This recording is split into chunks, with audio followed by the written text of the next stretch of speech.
Hello विद्यार्थियों, आज हम लाए हैं क्लास 10th के लिए महत्वपूर्ण प्रश्न जो आपके यूपी बोर्ड और कहा जाए तो हैफेड एग्जाम के लिए बहुत इंपॉर्टेंस हैं। जो होता क्या है कि ज़्यादातर बच्चों को तो सिलेबस नहीं पता होता कैसे क्या पढ़ना है। ज़्यादातर बच्चों की समस्याएं अगर देखी जाएं, कारण उसके पीछे ये होता है ना बच्चा कि बच्चे को सही दिशा निर्देश नहीं मिल पाना या विषय के प्रति रुचि ना होना है। भाई हमें कुछ विषय क्या होते हैं, भाई हम कुछ विषयों के प्रति रुचिकर होते हैं और कुछ विषयों के प्रति रुचिकर नहीं होते हैं। कहने का मतलब है हिंदी को तो हम सरल भाषा समझते हैं बिल्कुल कि हिंदी बहुत सरल भाषा है एक, जिसको हम पेपर के समय पढ़ लेंगे बिल्कुल आराम से हो जाएगी। क्यों बच्चों, यही तो सोचते हो आप लोग ना कि बहुत सरल भाषा है, उसको आराम से पढ़ लेंगे, इंपॉर्टेंट पूछ लेंगे कि इंपॉर्टेंस क्या है, बस उनको पढ़कर एक बहुत अच्छी तरीके बता देंगे कि हाँ ये पढ़ लो, ये पेपर में आएगा। अगर बच्चा ऐसा ही होता तो सब बच्चे आज सब हिंदी 2-2 महीने पढ़ लेते अच्छे से और सब क्या 90+ ले आते ना। यही चलता था ना बेटा, 90 किसी भी विषय में ऐसे मार्क्स टीचर नहीं देता है कि तुमको बहुत सरलता से दे दे मार्क्स।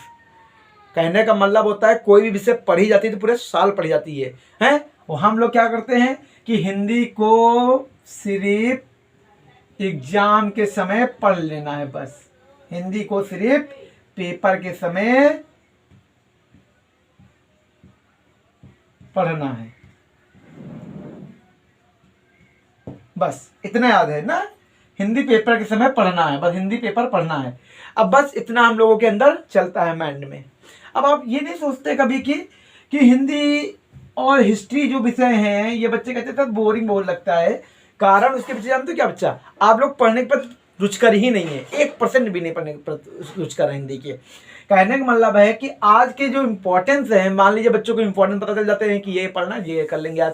बेटा जिसने किताब को पढ़ा है वो हर एक चीज़ को समझ लेता है कि हमें करना क्या पेपर में है। अब मान लीजिए जैसे कि आपके मैं महत्वपूर्ण प्रश्न लाया हूँ, क्या लाया हूँ, हिंदी के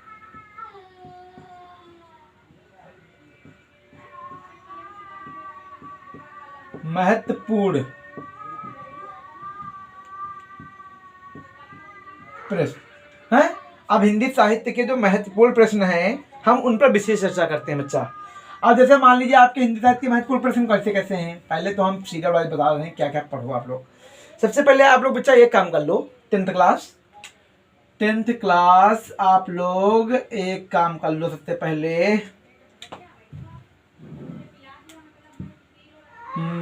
अच्छा 10th वाले बच्चे एक काम जरूर कर लें, हिंदी साहित्य के इतिहास को पढ़ डालो। हिंदी साहित्य का मतलब रामचंद्र शुक्ल जी का पूरा इतिहास नहीं पढ़ना है, बल्कि गद्य और पद्य का इतिहास तुमको पढ़ना है बहुत अच्छी तरीके से कि हमें पढ़ना क्या है।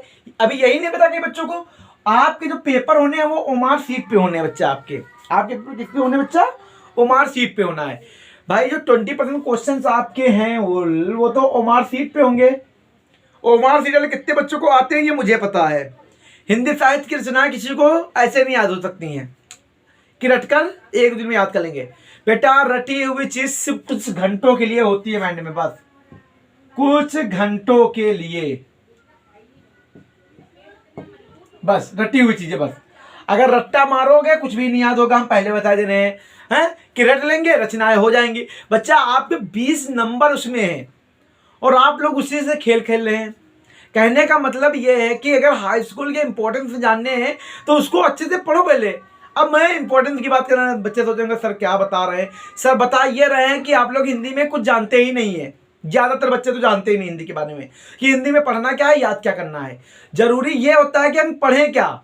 भाई ज्ञान तो हम पूरे साल अर्जन कर लेते हैं, पूरे साल ज्ञान अर्जन करते रहते हैं, मगर क्या कि जो 2 महीने आपके जो 2-3 से महीने 4 महीने बच्चा है आपके पास, इसमें तो हमको सिर्फ महत्वपूर्ण बातें पढ़नी है ना। महत्वपूर्ण बातें मतलब महत्वपूर्ण बातें कहने मतलब है महत्वपूर्ण प्रश्न। अब आपको 1-1.5 महीने 2 महीने अच्छे से सिर्फ प्रश्नों पर बात करनी कि मुझे कौन कौन से प्रश्न रेडी करने हैं। अगर आप ऐसा नहीं करते हैं तो पढ़ नहीं पाएंगे। और ज़्यादा से ज़्यादा अगर आप लोग 2 से 3 घंटे, अगर 2 से 3 घंटे भी पढ़ते हैं तो बहुत मैं मानता हूँ। वैसे एक साधारण छात्र के लिए मैं बता रहा हूँ, है असाधारण छात्र तो 14-14 घंटा पढ़ सकते हैं। कहने मतलब 2-3 से घंटे तो पढ़ते ही होंगे घर पे, ज़्यादा मैं बता रहा हूँ ऐसे। और बाकी तो बच्चे कैसे पढ़ते हैं तो मुझे भी पता है ऑफलाइन वाले तो बच्चे हमको पता है जो मेरी कोचिंग में पढ़ते हैं, उनके तो बारे में सब कुछ जानता हूँ। अब आप लोग समझिए कि सबसे पहले हमको क्या तैयार करना है बेटा। आपके कम से कम जो क्वेश्चन होंगे 10 क्वेश्चन आपके किससे होंगे, हिंदी साहित्य के इतिहास से होंगे। हिंदी साहित्य इतिहास से, हिंदी साहित्य के इतिहास से आपके कम से कम 10 प्रश्न होंगे। अब आपके व्याकरण भी ऑब्जेक्टिव कर दिए। कल मैंने जब मॉडर्न पेपर देखा नया, यानी जो नया पेपर आपका बना हुआ है, जब मैंने देखा तो उसमें व्याकरण क्या थी, सब्जेक्टिव थी ही नहीं, टोटल ऑब्जेक्टिव थी। भाई आपके मान लीजिए ऑब्जेक्टिव कैसे आएंगे, पहले तो 10 क्वेश्चन आप हिंदी की तैयार करिए, हिंदी इतिहास के, ठीक है। आज 10 क्वेश्चन पहले हिंदी साहित्य इतिहास तैयार करिए और 10 ही क्वेश्चन लगभग व्याकरण से आपके आएंगे। जैसे मैं मान रहा हूं, जैसे आपके पास आएंगे, जैसे देख लीजिए, जैसे मान लीजिए आपको दे दिया गया आंख, आंख है ये। अब आपसे पूछा जाएगा आंख का तत्सम तद्भव क्या है? अब भाई आपसे पूछ दिया जाए आग, आग का तत्सम क्या होगा? अब 4 ऑप्शन होंगे वहां पर, हैं, अनल होगा या पर्यायवाची डाल देंगे। और दूसरी बात कहिए अग्नि, तो अग्नि क्या है उसका, भाई ये तत्सम है, भाई संतकर्त में है। ऐसे ही ऑब्जेक्टिव प्रश्न तुम्हारे तत्सम से 1-2 आ जाएंगे, समझे मेरी बात। भाई पर्यायवाची पूछ लेंगे आपसे, पर्यायवाची मैं बोल बोल के बता दे रहा हूं, समझ सारी बातें लेना मेरी। अब भाई पर्यायवाची में आपसे क्या पूछेंगे, अरे गंगा नदी कुछ भी पूछ सकते हैं कि इसके कौन से पर्यायवाची हैं, या लिख देंगे भाई आपसे कि पंकज कमल सरोज निम्नलिखित किसके पर्यायवाची सब हैं। आपको पता है ये कमल ही के हैं सब कुछ, तो क्लियर करके पता कर लीजिए कि ऐसे ही प्रश्न आपके आएंगे। दूसरी बात, अगर कह दिया हे खग मृग मधुकर श्रेणी तुम देखी सीता मृगनैनी, कहने का मतलब क्या है, निम्नलिखित पंक्तियों में कौन सा रस है, ऐसा क्वेश्चन आएगा, आपको बता देना है करुण रस। बस आराम से ऑप्शन लगा दीजिएगा, ऐसे अब आने लगा है। बच्चे क्या सोच रहे हैं कि नहीं अब लिखो तब, अब ये सब नहीं आएगा, अब डायरेक्ट ऑब्जेक्टिव खेल है। कहने का मतलब आप लोग समझिए, ऐसे ही पूछेंगे, आपसे कह देंगे कि अगर अभी दे दें कि दोहा में कितनी मात्राएं होती हैं, सोठा में कितनी मात्राएं होती हैं, दे दिया ऑप्शन में, भाई सोठा में मात्राएं कितनी होती, 24 होती, 22 होती, 11 होती, 13 होती, ऐसे आपको ऑप्शन आएगा, आपको टिक लगाने होंगे। ऐसे ही प्रश्न आने के पूरे चांसेस हैं व्याकरण के टाइम में, हैं। आपको विभक्ति दे दी, अगर आपको दे दिया फलेन में कौन सी विभक्ति है, कौन सा वचन है, अब आपको पता है भैया कि फलेन में तृतीया है, विभक्ति कौन सी मान लिया तुमने, विभक्ति तो हमारी यही तृतीया हो गई, वचन कौन सा हो गया, एक वचन हो गया। ऐसे करना है आप लोगों को, विभक्ति हमारी कौन तृतीया हो गई, वचन हमारा एक वचन हो गया। तो ऐसे ही मान लीजिए तुम्हारे पास प्रश्न आएंगे ऑब्जेक्टिव में, आपका धातु रूप में सही आएगा, इतना समझ लेना है। हाई स्कूल ये ऑब्जेक्टिव में सब कुछ याद करिए। वैसे मैं क्वेश्चन बैंक ले आया हूँ बच्चों की, बहुत सारे मुझे इंपॉर्टेंस टिक करने के लिए दे दिए बच्चों ने। एक तो मुझे दे दिया कदम इतने सारा भंडार दे दिया है क्वेश्चन बैंकों का, मैं खुद कंफ्यूज हूँ कितने कितने आराम आराम लगाऊंगा, मुझे लग रहा है हफ्ता भर लग जाएगा लगाते लगाते हैं। तो आपको ऐसे याद करना है ये सारी चीजें। अब आप लोगों के पास बेटा ऐसे ही प्रश्न आएंगे जो आप लोगों को तैयार करने। वैसे मैंने नोट्स बना दिए हैं, जल्द ही मैं अपना व्हाट्सएप ग्रुप बनाने अपने नंबर से जा रहा हूँ, बच्चों उसमें आप लोग ज्वाइन होइएगा, हम बना देंगे, ठीक है, बता देंगे। दूसरी बात, आप लोग बेटा जीवन परिचय कौन कौन से तैयार करिए। देखो सबसे पहले जीवन परिचय कौन कौन से तैयार करिए, आचार्य रामचंद्र शुक्ल,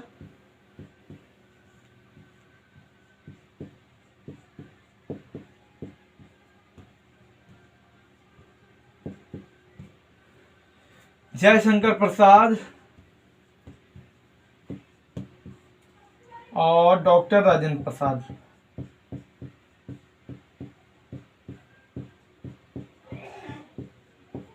ये सब रेडी करिए। अगर ये सब रेडी करोगे तभी आगे बढ़ पाओगे। तो कहने का मतलब आप लोग इतना रेडी कर लेंगे डॉक्टर राजेंद्र प्रसाद। और अगर हम उधर की बात करें तो आप लोग उधर रेडी करिए सूरदास, तुलसीदास, महादेवी वर्मा, ये तीन उधर रेडी कर लीजिए। व्याख्या भी इन्हीं तीनों से पढ़िए बेटा, व्याख्या भी इन्हीं तीनों से पढ़िए। और व्याख्या कोई बहुत कठिन चीज नहीं होती है यार, सीधी सीधी बातें लिखनी होती हैं, आपको संदर्भ लिखना होता है, प्रसंग लिखना होता है। व्याख्या ये गद्य का शेड्यूल है आपका। और बस पद्य में क्या करना है, बस इसी जगह पर काव्य सौंदर्य लिख देना, एक पॉइंट बढ़ाना है पद्य में, बस गद्य में ना लिखना, बस पद्य में तुमको इतना लिखना है, संदर्भ प्रसंग व्याख्या काव्य सौंदर्य, बस आपको इतना लिखना है पद्य में। गद्य में सिर्फ ये 3 पॉइंट लिखने, बस। आप लोग बहुत परेशान से होने लग जाते हैं। और संस्कृत में क्या करना है, बस आपको संदर्भ अनुवाद, बस उसमें यही कॉमन करना है।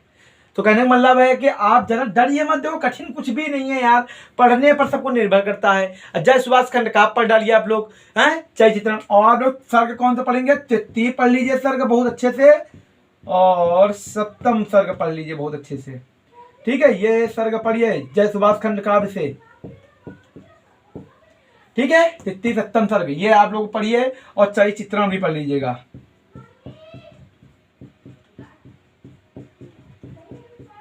चय चित्रण भी पढ़ लीजिए, हाई स्कूल। बहुत फोकस करिए बच्चा इन सब चीजों पर, बहुत जरूरी है ये सब चीजें, आप इनको रेडी करिए। बाकी निबंध आप लोग पर्यावरण पे पढ़िए, नारी शक्ति पढ़िए, हैं यत नारीस्थ पूंजते हैं, कहने का मतलब है नारी की पूजा की जाती है एक तरीके से।